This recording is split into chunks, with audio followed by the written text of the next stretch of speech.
বাংলাদেশের উত্তর পূর্বাঞ্চলের জেলা সিলেট। সিলেটের রয়েছে নয়াবিরম সৌন্দর্য, হাওর নদী, পাহাড়। সিলেটে আছে অপরূপ সব দর্শনীয় স্থান। সম্প্রতি সময় আমরা সিলেটে একদিনের একটা ট্যুর দিয়েছিলাম। তো আসসালামু আলাইকুম ফ্রেন্ডস, আরটি ব্লগ ফেসবুক পেজে আপনাদের সকলকে স্বাগতম। আজকের ভিডিওতে আমরা সিলেটে আমাদের একদিনের ট্যুরের বিস্তারিত আপনাদের সাথে শেয়ার করতে যাচ্ছি। তো চলুন ভিডিওটা শুরু করা যাক।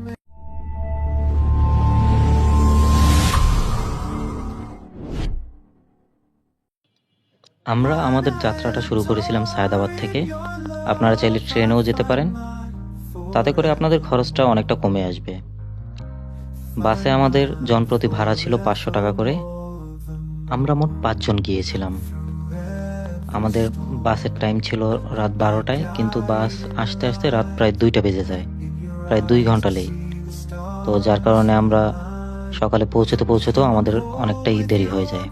আমরা 8টার দিকে সিলেট বাস টার্মিনালে পৌঁছাই। এরপর আমরা ফ্রেশ হয়ে নাস্তা সেরে নিই। নাস্তা সেরে চা খেয়ে আমরা সিএনজি রিজার্ভের জন্য বের হই। তো আমরা জনপ্রতি 80 টাকায় সাদাপাথর যাওয়ার জন্য সিএনজি রিজার্ভ নেই। আমরা 5 জন ছিলাম। তো আমরা সিলেট থেকে সাদাপাথরের উদ্দেশ্যে রওনা দিই। তো এইখানে আমরা যে ভুলটা করি, আমরা সিলেট থেকে সাদাপাথর যাওয়ার জন্য সিএনজিটা রিজার্ভ নেই। তো এর থেকে সব থেকে ভালো হয় আমরা যদি পুরো একদিনের জন্য একটা সিএনজি রিজার্ভ নিতাম। তাতে করে হতো কি, আমাদের খরচটা অনেকটাই কমে আসতো। তো যাই হোক, আমরা আমাদের একদিনের ট্যুরে 2টা পর্যটক স্থানে গিয়েছিলাম, ভোলাগঞ্জের সাদাপাথর এবং জাফলং। এছাড়াও সিলেটে আরও পর্যটক স্থান রয়েছে, যেমন বিছনাকান্দি, রাতারগুল। কিন্তু আমরা ভোলাগঞ্জের সাদাপাথর এবং জাফলংয়ে যাই। সেক্ষেত্রে আমরা প্রথমে সকালবেলা সাদাপাথর যাই। যেহেতু আমরা লেট করে সিলেটে পৌঁছাই, তো আমাদের যেতে যেতে অনেকটা লেট হয়ে যায়। ভোলাগঞ্জ যাওয়ার পথে এই দৃশ্যটা আপনার কাছে যা লাগবে না, আপনার মনের ভিতরে যদি কোনো ক্লান্তি থেকে থাকে, এই দৃশ্য দেখার পর মনে হয় না যে আপনার কোনো রকম ক্লান্তি বা দুশ্চিন্তা কোনো কিছু মনের মধ্যে আসবে। তো আপনারা চাইলে এখানে নেমে ছবি তুলে নিতে পারেন। আমরা ভোলাগঞ্জ গিয়ে ওইখানে ট্রলার ভাড়া নেই। ট্রলার ভাড়া ছিল 800 টাকা। তো আমরা 5 জন ছিলাম। এরপর আমরা বাইরে থেকে আরও 3 জন নিয়ে আমরা 8 জনে ট্রলারটা ভাড়া নেই। এইখানে ট্রলার আমাদেরকে সাদাপাথর দিয়ে আবার নিয়ে আসে। সাদাপাথর যাওয়ার পথে এই দৃশ্যটা যখন আপনি দেখবেন, নিজের অজান্তেই মনের ভিতরে আপনি একটা প্রশান্তি অনুভব করবেন। আপনার তখনই মনে হবে পাহাড়গুলো যেন আপনাকে ডাকছে। আপনি যতই কাছে যাবেন পাহাড়ের, ততই ভালো লাগা শুরু করবে। তবে এইখানে আশ্চর্যের বিষয় হচ্ছে, আপনি চাইলেও ওই পাহাড়ে যেতে পারবেন না।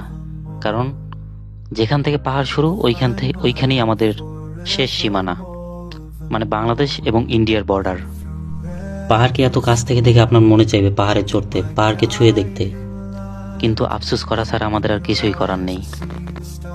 তো এইখানে আমাদের সিলেট শহর থেকে ভোলাগঞ্জ আসতে এবং ট্রলার ভাড়া নিতে 2টা মিলিয়ে মোট ট্রলার ভাড়া 800 এবং সিএনজি ভাড়া, আমরা 5 জন ছিলাম, 400 টাকা দিয়েছিলাম আমরা। তো মোট 1200 টাকা আমাদের খরচ হয়। তো আপনারা সব থেকে একটা কাজ করতে পারেন, আপনারা পুরো একটা দিনের জন্য সিএনজি রিজার্ভ নিয়ে নেবেন। চেষ্টা করবেন 2000 থেকে 2500 টাকার মধ্যে সিএনজিটা রিজার্ভ নেওয়ার।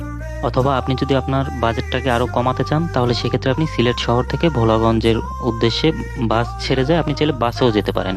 সেক্ষেত্রে আপনার খরচটা অনেক কমে আসবে। এরপর আপনি ভোলাগঞ্জ থেকে যখন ব্যাক করবেন, আপনি একটা সিএনজি রিজার্ভ নিয়ে সরাসরি জাফলং চলে যেতে পারেন। সেক্ষেত্রে আপনি 1000 টাকার মধ্যে সিএনজিটা রিজার্ভ করার চেষ্টা করবেন। ভোলাগঞ্জ যাওয়ার সবচেয়ে ভালো সময় হচ্ছে বর্ষাকাল ও তার পরবর্তী কিছু মাস, অর্থাৎ দেখা গেছে জুন থেকে ডিসেম্বর মাসের যে কোনো সময় ঘুরে আসতে পারেন। অন্য সময় গেলে শুধু পাথরই দেখতে পারবেন, এইরকম পানি আর দেখতে পারবেন না। তো এই পানিতে আপনি যখন নামবেন বা গোসল করবেন, আপনি আপনার মনে অবশ্যই শীতল অনুভব করবেন, কারণ পাহাড় থেকে নেমে আসা এই পানি অনেক ঠান্ডা। আমরা এখানে প্রায় 1.5 থেকে 2 ঘন্টা ছিলাম। আমরা এখানে গোসল করি, অনেক মজা করি।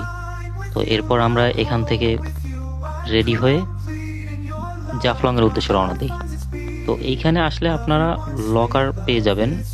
এখানে গেলেই দেখতে পারবেন, লকারে আপনি আপনার ব্যাগ বা জামা কাপড়, যাবতীয় প্রয়োজনীয় জিনিসপত্র রাখতে পারবেন। ওনারা 50 থেকে 100 টাকা করে নিয়ে থাকে, তো চেষ্টা করবেন দরদাম করে 50 টাকায় ফিক্সড করার। আমরা যেহেতু লেট করে এসেছি, তো আমাদের যেতেও একটু লেট হয়। আমরা প্রায় দুপুর 12টার দিকে এখান থেকে রওনা দিই। আমরা এখানে ঘাটে এসে একটা সিএনজি রিজার্ভ নিই, 1000 টাকা নেয়। উনি আমাদেরকে ভোলাগঞ্জ থেকে জাফলং পৌঁছে দেয়। তো আমাদের জাফলং যেতে যেতে প্রায় বিকেল হয়ে যায়, কারণ অনেক লম্বা একটা পথ।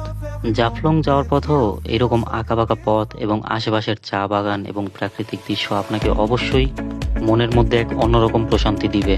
বলতে বলতে আমরা জাফলং 0 পয়েন্টে চলে আসি।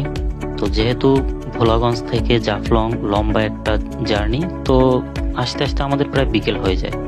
এর মাঝে আমরা খাওয়া দাওয়া সেরে নেই হাইওয়ের পাশে একটা রেস্টুরেন্ট থেকে। তো এখানে জাফলং 0 পয়েন্ট এসে জাস্ট এইরকম একটা ভিউ দেখতে পারবেন। আমরা এখানে নেমে কিছুক্ষণ ছবি তুলে আমরা মায়াবী ঝর্ণার উদ্দেশ্যে যাই। এখানে এসে আপনি বিভিন্ন ধরনের নৌকা, বোট পেয়ে যাবেন আপনাকে মায়াবী ঝর্ণার কাছে নিয়ে যাওয়ার জন্য। তো আপনারা এই চেষ্টা করবেন দরদাম করে তারপর নৌকা ভাড়া নেওয়ার জন্য। এইখানে আমাদের নৌকা ভাড়া 500 টাকা ছিল, আমরা দরদাম করে 100 টাকায় গিয়েছিলাম। তো মায়াবী ঝর্ণার এই শীতল পানি আপনার মন এবং শরীর দুইটাকেই শীতল করতে বাধ্য। তো আমরা এখানে আরও একবার গোসল করে নিলাম। আমরা ঝর্ণায় গোসল করার শেষে আমরা এখান থেকে বের হয়ে যাই, কারণ এদিকে সন্ধ্যা হয়ে যাচ্ছে, আমাদেরকে সিলেট শহরের দিকে যেতে হবে। তো এক্ষেত্রে আপনারা চাইলে বাসেও ব্যাক করতে পারেন অথবা চাইলে সিএনজি নিয়েও যেতে পারেন। আমরা আমাদের আগের যে সিএনজিটা ছিল ওই মামাকে বলেছিলাম ওইখানে থাকতে, আমরা এসে ওনার সিএনজি দিয়েই সিলেট শহরের দিকে রওনা দিই। এক্ষেত্রে আমরা মামাকে সর্বমোট 1500 টাকা দিয়েছিলাম। আপনারা যদি বাসে যান তাহলে খরচটা আরও অনেক কম আসবে। যদিও আমরা সিলেটে একদিন ছিলাম, তার পরের দিন আমরা শ্রীমঙ্গল যাই। তবে একদিনের ট্যুর হিসেবে সিলেট আসা যাওয়া খাওয়া সব মিলিয়ে 2500 থেকে 3000 টাকার মধ্যেই খুব চমৎকার একটা ট্যুর দেওয়া সম্ভব। তো ফ্রেন্ডস, এই ছিল আমাদের আজকের ভিডিও। আশা করি ভিডিওটা আপনাদের সবার কাছে ভালো লেগেছে। দেখা হবে পরবর্তী কোনো ভিডিওতে। আল্লাহ হাফেজ।